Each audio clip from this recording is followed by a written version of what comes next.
He'd been retired for 6 years, 6 quiet, steady years. Years where the loudest thing in his house was the coffee machine clicking on at dawn. But before that, Cole Mercer lived a different life. Delta Force. A life built on danger, precision, and missions no one would ever know about. And sometimes, when the world got too calm, the past reminded him it wasn't gone. At 2:13 a.m., the reminder came violently. His encrypted phone lit up in the dark. A phone that wasn't supposed to exist anymore. A phone that should never ring. The sound dragged him awake like an explosion. Before he even touched it, his mind flashed back to the last time he'd heard that tone. A night raid in Helmand. A door charge blasting inward. Dust and smoke swallowing a room whole. Operators moving through darkness, silent, efficient. Another memory. A collapsing tunnel behind him, concrete raining down as he ran for daylight. Another.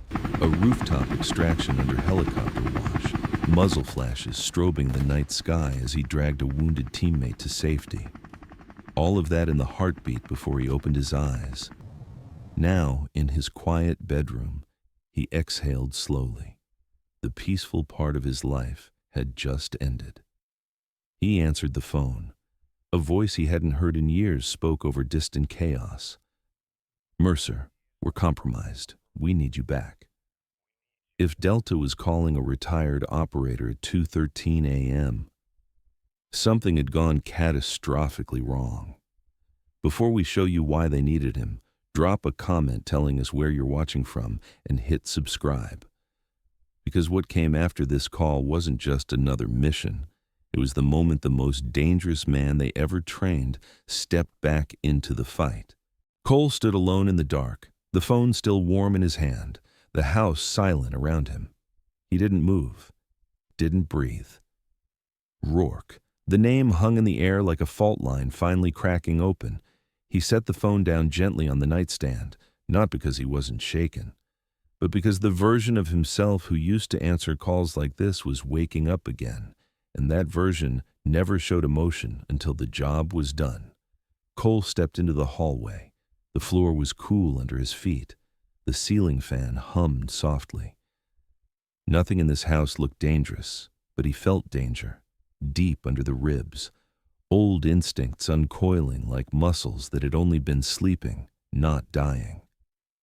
In the kitchen, he opened a drawer he hadn't touched in years. Inside was a small steel box. He lifted it out with both hands, sat down at the table, and opened it slowly. There were only 2 things inside. A faded photo of his old Delta team. 5 men smiling in desert heat, their arms slung across each other's shoulders, and a matte black challenge coin with a single word engraved into the metal. Remember. Cole ran his thumb across the coin. The edge was worn smooth from years of rubbing it before missions, a ritual to steady his mind. He stared at the photo next. Eli Hart stood on the far right, grinning like the world couldn't touch him. And now, Hart was the one calling for help. Cole closed the box, slid it into his bag, and walked to the bedroom closet. He knelt, opened an old trunk, and lifted out the gear he told himself he'd never need again. A worn combat shirt, gloves with the knuckles scuffed raw, a belt rig missing its holsters, an old pair of boots with desert sand permanently embedded in the stitching. He wasn't rushing. He was remembering. Every buckle, every strap, every weight, every sound. When he zipped the duffel shut, the sound echoed through the quiet house like a door closing on the past. Cole stood up straight, shoulders square, breathing deep. He didn't say a word, didn't need to. His action said everything. He was going back, not because command ordered him, not because he owed anyone anything, because someone he cared about was in the hands of a man he once considered a brother. And that was something he couldn't walk away from. 2 hours later, Cole sat alone in a dimly lit transport plane. The cabin glowed in soft red tones, casting long shadows across the metal floor. Outside the small round window, the world was just darkness and wind. A young airman approached, handing him a rugged tablet. "Sir, updated intel. Last known movement from the hostage beacon." Cole took it, zoomed in, watched the flickering locator pulse move slowly across a topographic map. Hart was alive, but being taken deeper into a region known as the Razorback, a stretch of brutally steep canyons and abandoned mining tunnels. "Anything else?" Cole asked quietly. The airman swallowed. "One thing. The ambush. It was too clean, too fast, too disciplined. The survivors said the attackers moved like special operations." Cole didn't react. The airman stepped closer. "Sir, they said the tactics were Delta."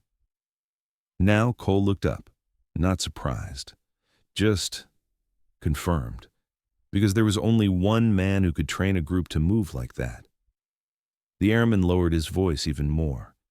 "You really think it's him?" Cole didn't blink. "He's alive, and he's angry." The airman stepped back, uneasy. Cole returned his eyes to the map. Hart's signal was still moving, still pulsing, still fighting.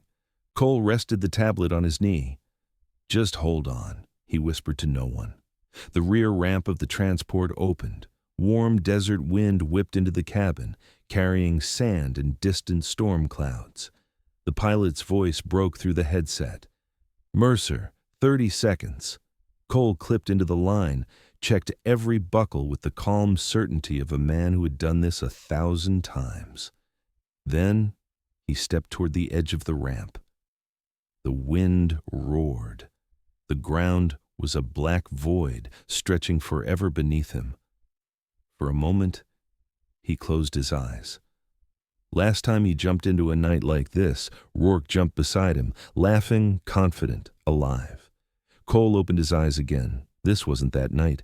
He stepped out of the aircraft. Freefall swallowed everything, the cold air, the sound, the world, until the chute snapped open and he drifted down like a silent shadow, descending into enemy territory. He landed smoothly in the sand, knees bending, weight rolling forward. He detached the chute and went still. The desert was quiet. Stars burned overhead.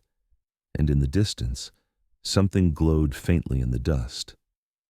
Cole moved toward it, boot prints, fresh, one set deep and steady, another dragging slightly. He crouched and touched the sand. "Hart," he murmured.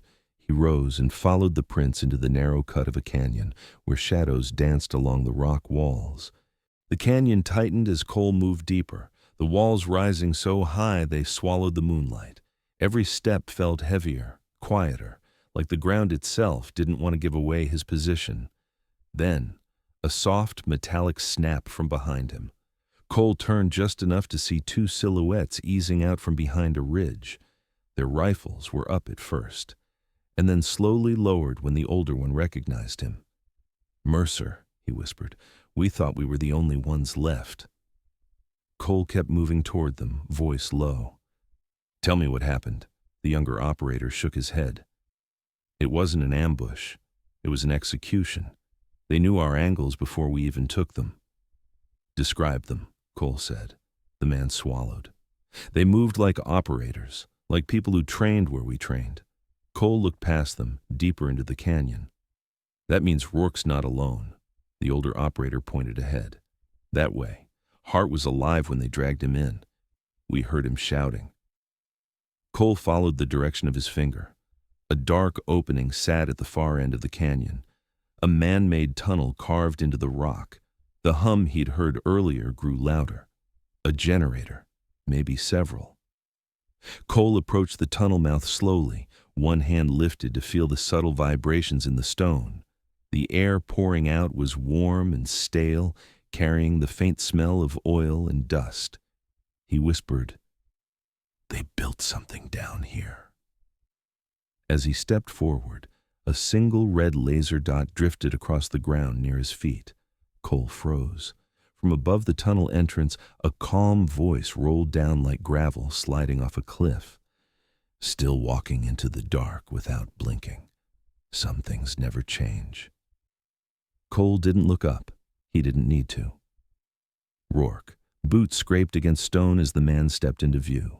He descended a slope of broken rock, one foot steady, the other dragging slightly from an old injury Cole remembered too well. His beard was thicker now, hair longer, eyes colder, but alert, calculating, alive. "You're supposed to be dead," Cole said quietly. Rourke's lips twitched into a half-smile. "I was. But death's a funny thing. Sometimes all it does is clarify who your real enemies are." Cole didn't rise to it. "You took heart," Rourke shrugged. "He followed orders. You know how that goes." Cole's gaze didn't waver. "What do you want from me?" Rourke stepped closer, shadows striping his face. "What I always wanted. For you to understand why I didn't quit when they abandoned me." He nodded toward the tunnel. "You'll see in a moment." Without warning, he turned and slipped into the darkness, not running, not hiding, inviting. Cole moved in after him. The tunnel swallowed them instantly. Air thick, dust swirling under dim red emergency lights. Pipes rattled overhead. Water dripped rhythmically somewhere deeper inside. Cole's boots struck the concrete with quiet purpose, the two surviving operators close behind him. Farther in, muffled voices echoed. A groan, a clang of metal. Cole tightened his grip on his rifle. They turned a corner, and there, in the center of a wide chamber, Hart sat tied to a chair, alive, bloody, exhausted, but alive. He lifted his head weakly. "Cole, it's a trap." Before Cole could respond, the lights died. Total darkness. A breath later, crimson backup lights flickered on, and silhouettes stepped onto the upper walkway surrounding the room. Not militants, not mercenaries, operators, moving with the same precision Cole once drilled into rookies. Their rifles were held the way Delta taught, feet placed the way Delta moved, stances so pure they felt like echoes of his own past. Cole slowly lifted his eyes to the walkways. "Rourke, what did you do?" A voice answered from above. "I didn't recruit them. They found me. Men command forgot. Men they wrote off. Men they broke." Rourke stepped into the red light, one hand brushing along the guardrail. "They followed me because I was honest with them, because I didn't lie and call it patriotism, because I didn't pretend they mattered once they outlived their usefulness." Cole didn't move, didn't blink. "You're using them," he said, twisting their anger into something worse. Rourke stared down at him. "You don't get to talk about loyalty. You left me." Cole's voice hardened. "You were dying. I went for help." "You left me," Rourke repeated, softer this time. "That's what men remember, not the excuses, the choice." Cole stepped forward, eyes locked on him. "You're not angry at me. You're angry at the system, at the people who abandoned you." Rourke's jaw clenched. "And what are you, Mercer? Part of the system, a good soldier, following orders even now." Cole's voice fell to a calm, cold truth. "I didn't come to kill you. I came to bring Hart home." Rourke stared at him for a long moment. Then he nodded to someone in the shadows. A steel door slammed shut behind Cole. The chamber sealed. Rourke spread his arms. "Then show me. Show me you're still the man I once followed into every fire." Cole stood still, breathing slow, eyes calm. "You don't want this fight," he said. Rourke's voice dropped to a whisper. "I've wanted it for 6 years." He leapt from the walkway, landing soundlessly on the floor below, rolling to absorb the impact, rising in one fluid motion. Cole stepped back into a balanced stance, shoulders relaxed, weight forward. Rourke circled him, one stiff leg, one sharp eye, one broken man. "You survived," Cole said quietly. "That should have been enough." It wasn't. Rourke lunged. Cole moved with practiced calm, redirecting the strike, slipping to the side, controlling the space instead of dominating it. Rourke attacked again, faster, angrier, his movements fueled by years of resentment. Cole didn't strike back. He defended, redirected, defused, and that only infuriated Rourke more. "You're still holding back," he snarled. "You're still bleeding," Cole answered, "and still blind to why." Rourke swung again, wild this time, and Cole caught his arm, turned, and set him on the ground with a controlled shoulder lock. Rourke groaned, rage mixing with exhaustion.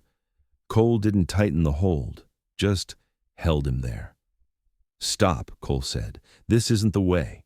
Around them, the operators on the walkways shifted nervously, men realizing this wasn't a mission, it was a fracture being forced open. Rourke's voice cracked. "You should have left me in that rubble." Cole lowered his head slightly. "I know." The words hit Rourke harder than the throw. He went still, breathing heavy, staring at the floor. Only then did Cole release him. Rourke didn't get up. He just sat there, hands trembling, eyes emptying of the rage that had driven him for years. The men on the walkways slowly lowered their weapons. Cole walked to Hart, cutting the restraints. "We're leaving," but Hart shook his head, pointing weakly at the wall. "Cole," he rigged the place. A timer blinked on a mounted device, signals pulsing, charges primed. Rourke whispered, "If I can't finish what I started, the place isn't staying standing." Cole grabbed Hart and lifted him to his feet. "Move." The operators above scrambled, trying to find exits as alarms wailed and dust rained from the ceiling. Cole ran through the tunnels, Hart leaning heavily against him, the surviving operators covering their flanks. Behind them, metal groaned. Charges detonated one by one. The tunnel shook violently. They burst out into the canyon just as a deep rumble rolled up behind them, and the underground complex collapsed inward, sending a wave of dust into the sky. They didn't stop running until the dust settled. A helicopter roared overhead minutes later, searchlights carving through the darkness. Cole helped Hart into the cabin, then climbed in himself. The bird lifted off, rising above the canyon as the ruins of Rourke's underground fortress smoldered in silence. Hart leaned in close, voice rough. "You did the right thing." Cole looked out across the endless desert. Lights flickered on the horizon, storm clouds forming. "Maybe," he whispered. He wasn't sure. As the helicopter pushed toward the distant lights of a forward base, Cole rested back against the seat. The night wind blasted through the open door. Sand swirled in the beam of the searchlight. Peace was gone, and he had a feeling it wouldn't be coming back. If you were watching these events unfold, would you have gone back for Hart? And do you think Rourke was truly evil, or just a man who broke in a place no one walked out of whole? Tell me your thoughts. And if you want more stories like this, subscribe to MindFront, like the video, and join us for the next mission.